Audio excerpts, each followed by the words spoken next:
learn about another voice and culture of Taiwan with We Love Hakka. 现在就让我们一起加入客家风情，大家来讲客家吧。Hey, welcome back to another edition of Hakka Training. We're taking the train to Zhunan first because we're going to head over to Toufen in Miaoli. And I heard that there's a back garden here that's very beautiful, that's worth checking out, and Leo's going to take us there today. 今天呢，我们先坐火车到竹南，转车到苗栗县头份市啊，要来拜访这边有所谓的后花园。待会儿 Leo 会带我们去哦。九舍这里，快点！车里面啊，你怎么开车来了，Leo？哎呀，我们要去后花园嘛。对，它是在那个124县道，所以一定要开车去会比较适合啦。我以为后花园就悠闲的走过去就好了吗？那后院吗？很久哦。好了，那这里为什么会称之叫后花园呢？到底有多漂亮啊？这附近有很多的步道在这里，然后呢，旁边会有很多的茶园啦，还有茶餐厅啦。另外我们待会可以看到的，像是笔筒啊，笔筒，因为看笔筒干嘛？不是笔筒啦，是笔筒，是皮塘，就是池塘嘛。池塘可以养鱼，然后又可以灌溉，对不对？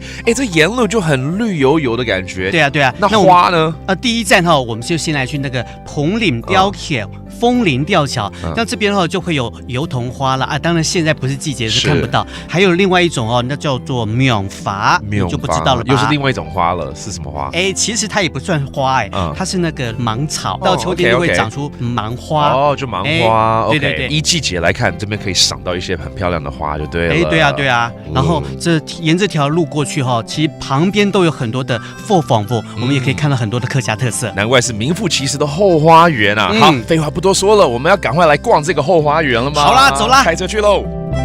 For a simple day trip, take Miaoli's number 124 County Road to get to a little road known as the Back Garden, which leads to Toufen City. This road leads through tea plantations and past many restaurants featuring dishes made with tea. There's also Fengling Suspension Bridge, where you can catch a fantastic view of the seasonal flowers.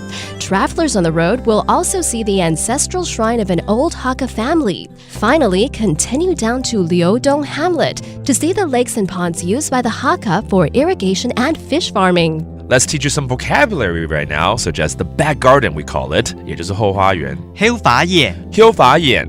And then a pond, 也就是我们所谓的池塘嘛，对不对？对，笔筒。And you can find a lot of fish in it, of course. 鱼。And now you know. That does it for today's Hakka training here on ICRT. 什么泰嘎？俺只say 张来了。客家风情由客家委员会监制。We Love Hakka has been brought to you by the Hakka Affairs Council.